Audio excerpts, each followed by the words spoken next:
U.S. President Donald Trump is expected to arrive in South Korea on October 29th and stay until the 30th for the APEC Leaders Meeting in Gyeongju.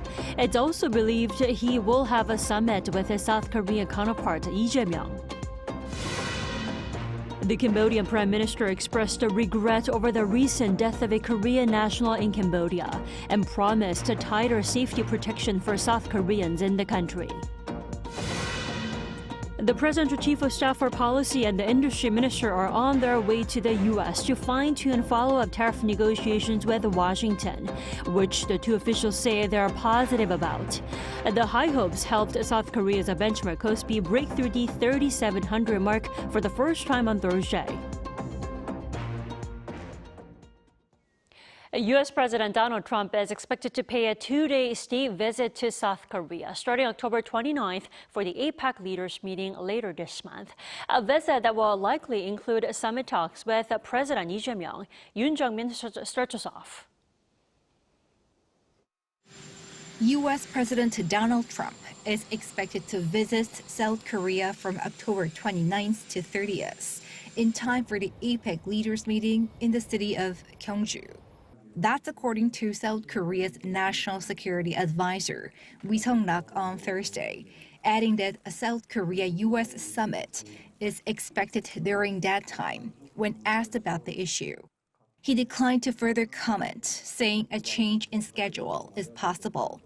When asked about the possibility of a meeting between Trump and North Korean leader Kim Jong-un around that time, the security advisor said he had no knowledge on the matter. In 2019, Trump met Kim at the DMZ, 4 months after their summit fell apart in Hanoi. On a U.S.-China summit, we said Trump could meet his Chinese counterpart Xi Jinping during his stay in Korea, without giving further details.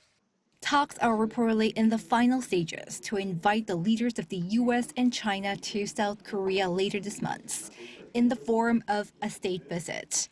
And according to diplomatic sources, bilateral talks with President Lee Jae-myung are being arranged. Lee is expected to meet Trump on the 29th and Xi on the 30th. The upcoming APEC meeting comes at a time of growing uncertainties in global politics and trade, amid a tug-of-war trade talks between Seoul and Washington, as well as heightened trade tensions between Washington and Beijing. Yoon Jung-min, Arirang News. So in just about 2 weeks, the APEC Leaders Meeting will be held in Gyeongju, Gyeongsang-buk-do Province. As the preparations to welcome the heads of state reach their final stages, thorough on-site checkups are underway. Our Cha Yoon-kyung reports. In Gyeongju's Pomun Tourist Complex, final on-site checks are underway to prepare to welcome heads of state from various countries. The APEC Leaders Meeting will be held at the Gyeongju Hwabaek International Convention Center. Most of the construction work for the main facilities, such as the conference and banquet halls and the media center, has been completed. Currently, final preparations are being made, including installing furniture and equipment. The organizers are especially focusing on dining areas, accommodation, and transportation, as these will leave an impression on the representatives of participating countries. Prime Minister Kim Min-seok has visited Gyeongju 6 times since taking office. Gyeongsang-buk-do Province Governor Lee Cho-ru conducted an inspection yesterday, checking everything from air quality in the accommodation to shuttle bus arrangements, ensuring every detail is addressed.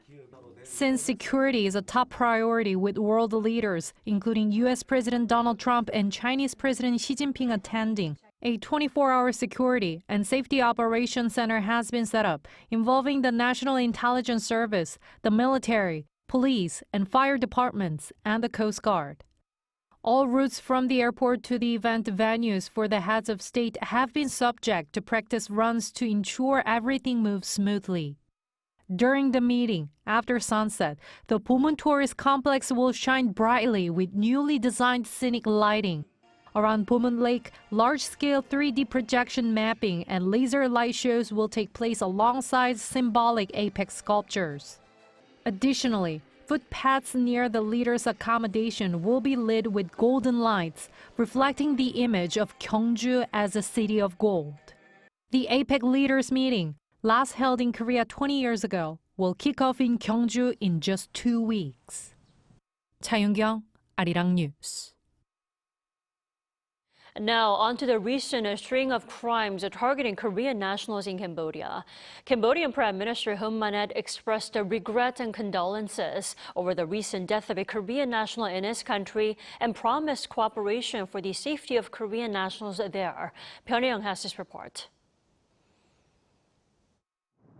According to South Korea's foreign ministry, Prime Minister Hun Manet expressed deep regret over the recent deaths of South Korean nationals in Cambodia and pledged to step up efforts to protect Koreans and apprehend suspects still at large. Second Vice Foreign Minister Kim Jin-ah spoke with Hun on Thursday and conveyed Seoul's grave concern over the ongoing job scam and kidnapping cases targeting Korean nationals. She also urged the Cambodian government to take stronger action to eradicate online scam crimes and protect South Koreans in the country.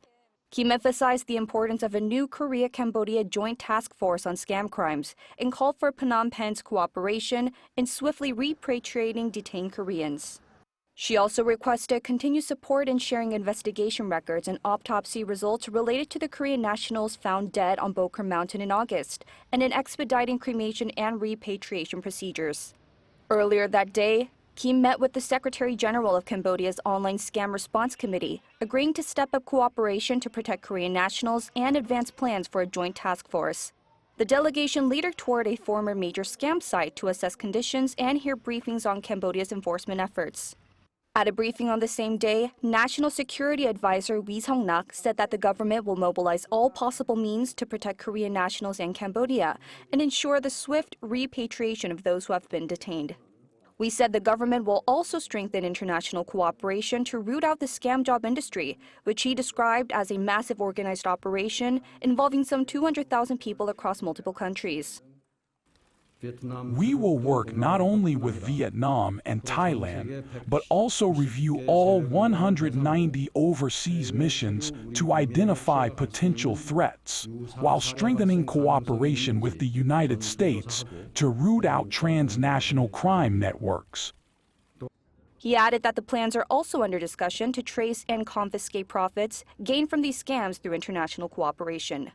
Domestically, we said that the government will tighten oversight of online job postings that lure Koreans abroad, strengthen prevention and monitoring mechanisms, and pursue legal action against those linked to transnational scam rings. According to officials, roughly 1,000 Koreans are believed to be caught up in so-called job scam networks across Cambodia. Among the detained are around 60 Korean nationals whose repatriation, we said, remains the government's top priority. Pyeongyang, Arirang News.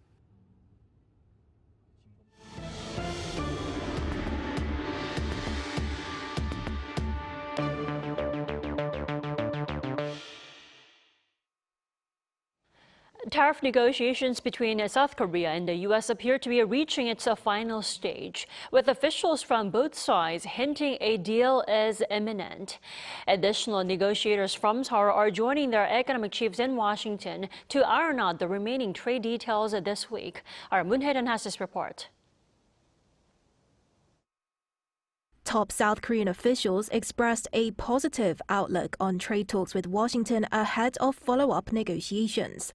Speaking to reporters at Incheon Airport on Thursday, Kim Yong-bum, presidential chief of policy, shared his views on recent U.S. commentary signaling that negotiations are coming to a close. With the U.S. Treasury and Commerce Departments communicating together more closely than before, we are viewing this positively. Kim Jong-kwan, Minister of Trade, Industry and Energy, added that details are still being finalized, but misunderstandings have been largely resolved. He also stressed that negotiations must meet national interests.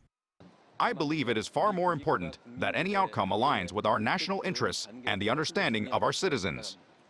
The South Korean delegation, including Finance Minister Koo Yoon-chul, already in Washington for the G20 Finance Ministers meeting, will be visiting the U.S. Office of Management and Budget on Thursday local time.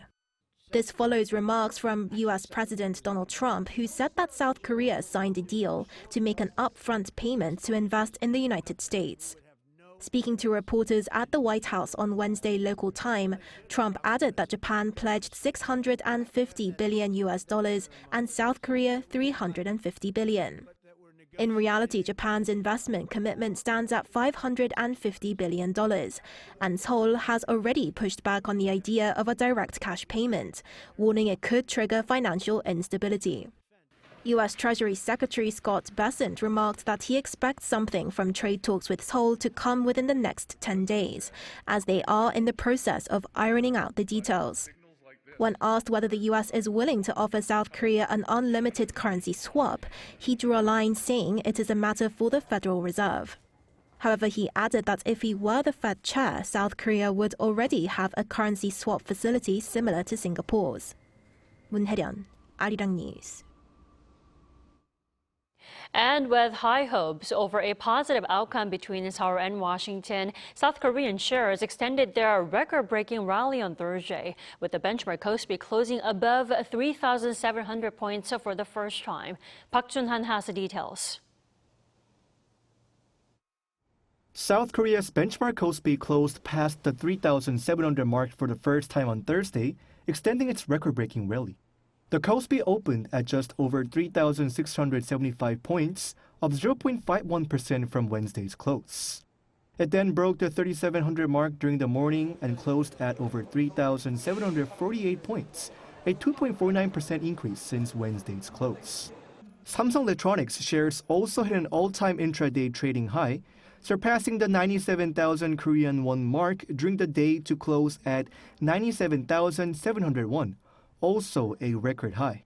According to the Korea Exchange, Samsung Electronics last recorded an intraday all-time high more than 4 years ago on January 11, 2021, when it reached 96,801. Foreign investor sentiment toward the semiconductor sector has strengthened significantly. Many are taking a bullish view that while the previous semiconductor cycle typically lasted around 3 years, this one could continue through 2033. South Korea's automobile giants Hyundai Motor and Kia Corporation also saw a strong performance on Thursday. The two stocks rose by 8.28% and 7.23% respectively. Despite a previous sluggish stock performance due to high U.S. tariffs on South Korean automobiles, investors are betting on hopes that tariff negotiations with the U.S. could enter their final stages.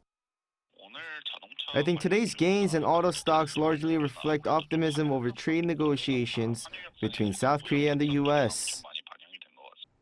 Now the KOSPI is past 3,700, investors are eyeing whether the index could reach 4,000 before the year's end.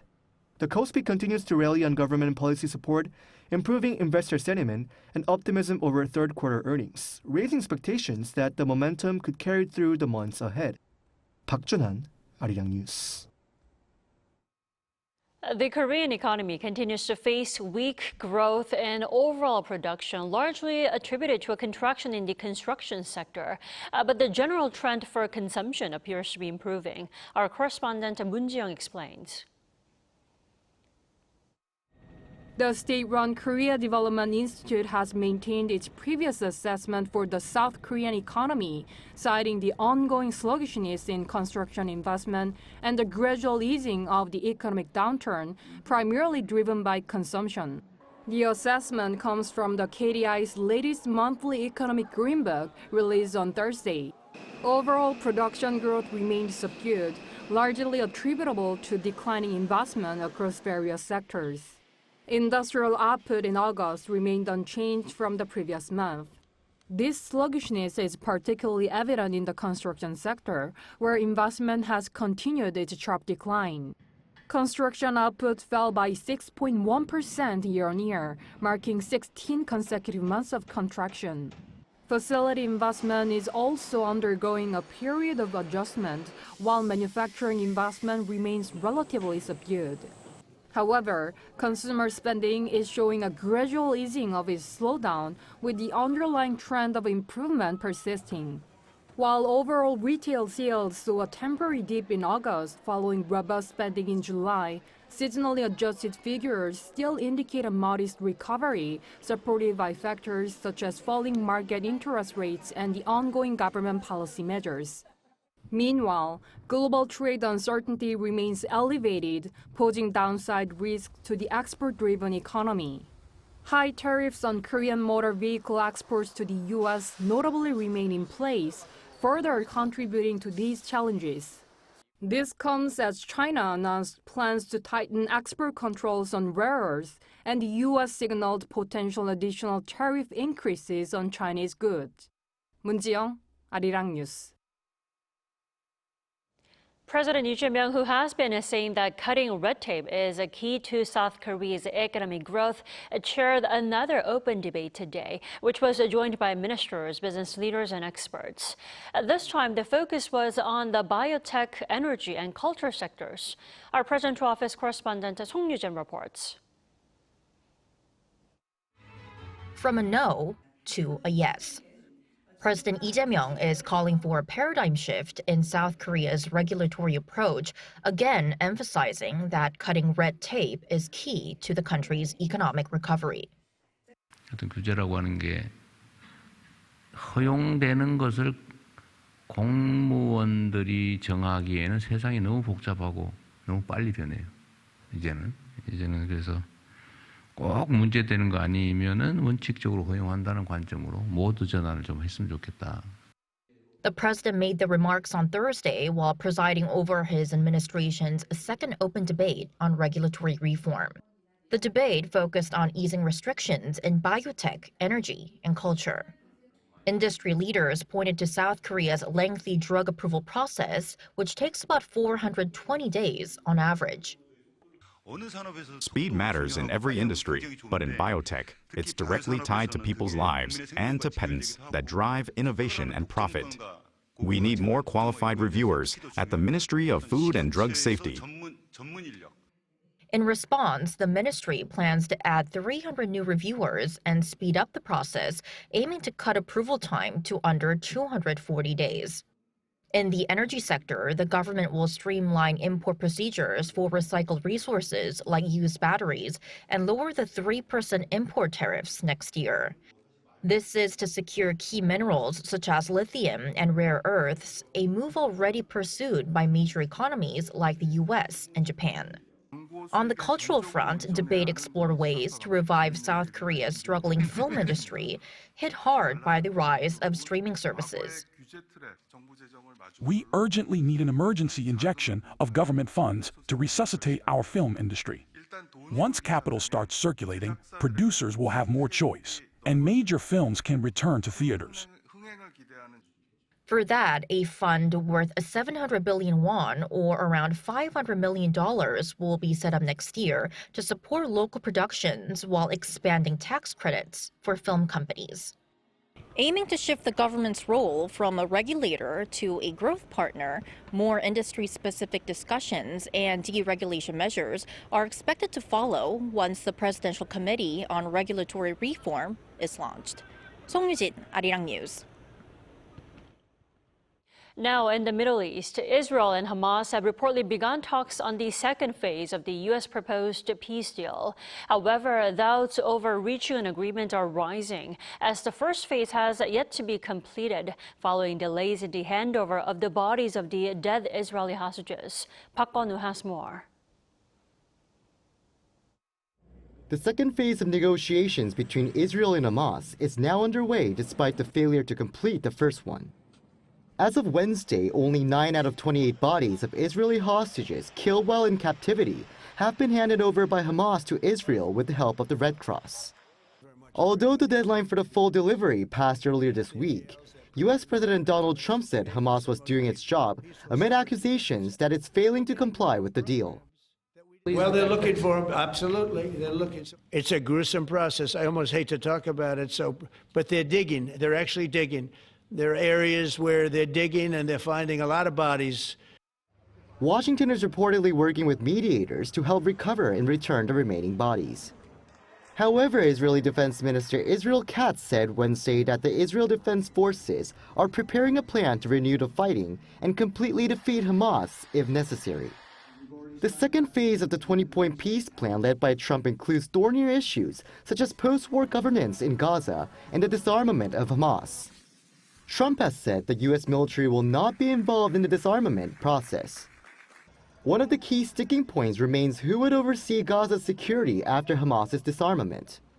Mediators are reportedly discussing the possible dispatch of 1,000 Palestinian police trained by Egypt and Jordan.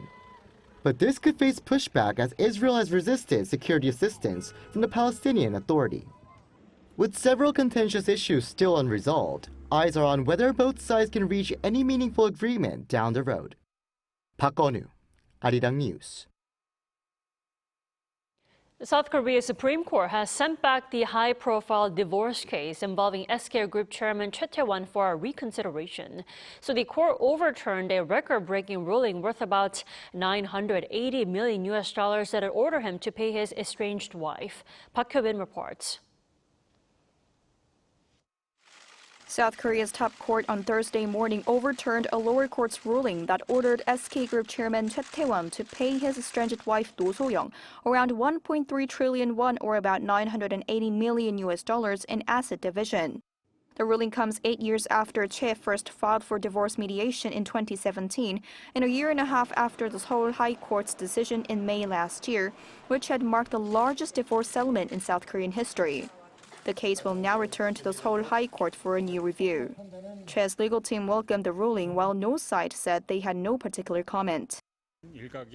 We hope today's ruling will clear up any misunderstandings or speculation. The plaintiff will do his best to proceed with sincerity in the retrial.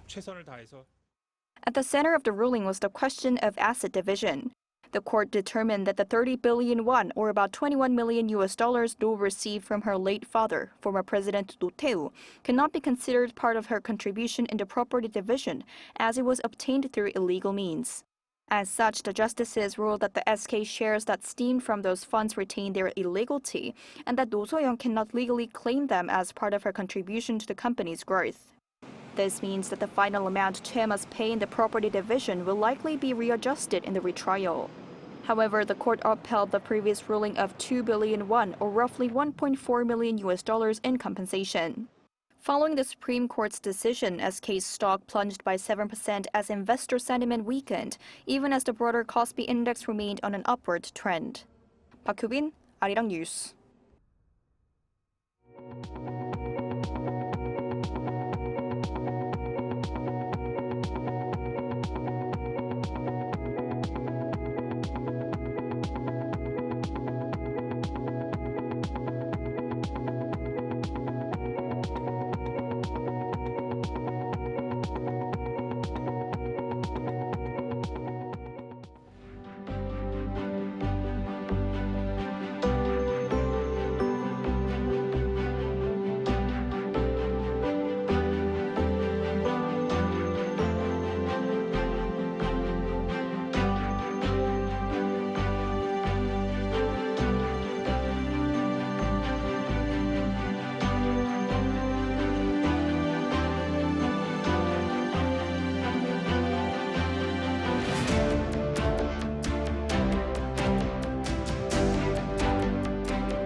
The capital area welcomed more pleasant autumn weather this morning under clear skies, but more clouds moved in this afternoon. However, the rain has not entirely left the country. Eastern regions and Jeju are forecast to get on and off spotty rain through tonight. Then another band of rain will return from the western regions late on Friday night. But it will be rather cloudy tomorrow in most parts, with a glimpse of morning sunshine in the capital area. Starting off the day with temperatures that are similar to today's at 17 degrees here in Seoul and Daejeon. Jeju will be warmer. Then clouds will keep the warms in the afternoon, getting up to 24 degrees in the capital Daegu and Gyeongju tomorrow afternoon. It looks like the colder air will rush in, bringing late autumn to Korea by Sunday. With that in mind, here's a look at the international weather conditions.